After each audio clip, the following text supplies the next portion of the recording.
It is July 25th, 2024, and just this week we had Governor Whitmer signed the upcoming school year budget, and I thought it was worth talking about several of the items that were in there and giving an update of what this upcoming year is going to look like for our schools. So first up, if you look at this chart here, you can see the foundation allowance. A lot of people call that the per pupil allowance, with how much money a school gets per child. It's flat this year. You can see it's raised over the years, and if you look from last year to this year, it's the same number. Now, Democrats are going to argue that there was an increase, you just can't see it in the numbers. So, why are they making that argument? Well, what they did is they diverted about $670 million away from the pension system. Senate Bill 911 actually hasn't been signed into law yet, waiting to see what the final solution for that's going to be. But what's going to happen there is they're going to change language that I put in place called a floor funding provision back in 2018. I'm not going to get into that whole thing now, but it's going to free up money to not put into the pension system and spend to balance the books for this year's school system. So, how are they going to use those funds? Well, you can't really delineate. You take the money away from A and you're going to spend it on B. Basically, it just goes into the school aid fund pot. So, what are some of the big things they're going to do?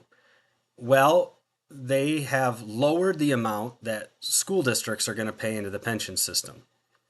And so if you look, roughly we pay about $4.5 to $5 billion a year into the pension system. It's about $32 billion in debt.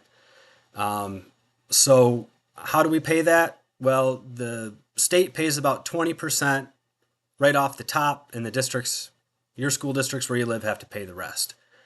Well, what they're going to do is increase the amount the state pays off the top, decrease the amount that the districts pay. So what's the issue with that? It seems like it's going to free up some cash flow for the local districts. That seems like an increase. Well, there's a couple issues with it. First off, it's not permanent. That's one of the big issues that we've seen with House Democrats actually being publicly upset and speaking out about how the whole deal went down, because there's no agreement, it seems like, and it doesn't seem like there's going to be a statutory change to make that reduction for the districts for their pension payments permanent. So that's one issue. Another issue is there's a lot of variability. Some districts pay more into the system, some districts pay less. There's going to be winners and losers. So it would have been a lot more fair and a lot easier just to give the districts a foundation increase off the top. So that's one big issue, big part of this upcoming school year budget. Another one, we have about a $300 million cut to school safety and mental health per pupil grants. This is a big issue. We have a lot of schools that are using these funds for school safety. They're using them for infrastructure upgrades, keeping their schools safe and hardened targets, using these funds for school resource officers.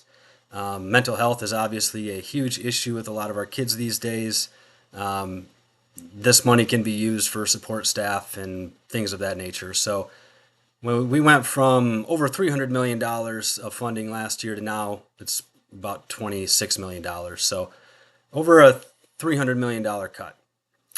So my concern with this is that school districts are going to respond by cutting these very important staff members that they have now put on site to try and help kids.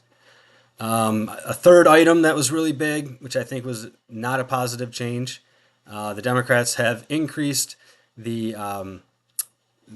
poverty threshold that's needed for Great Start Readiness.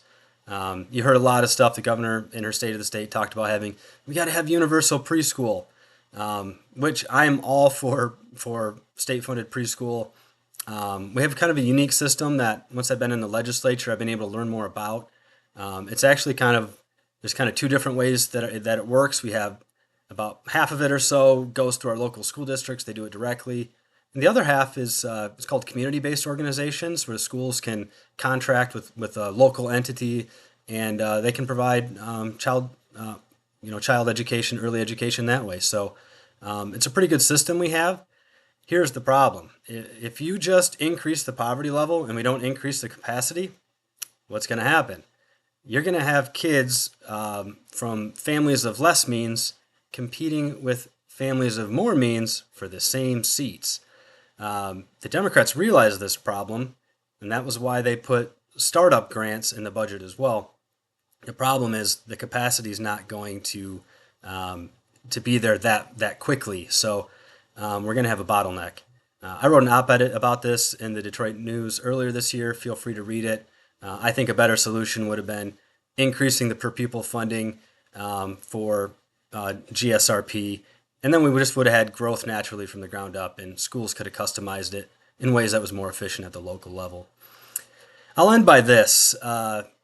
One thing that we've seen growth in is pork spending in the school aid fund budget.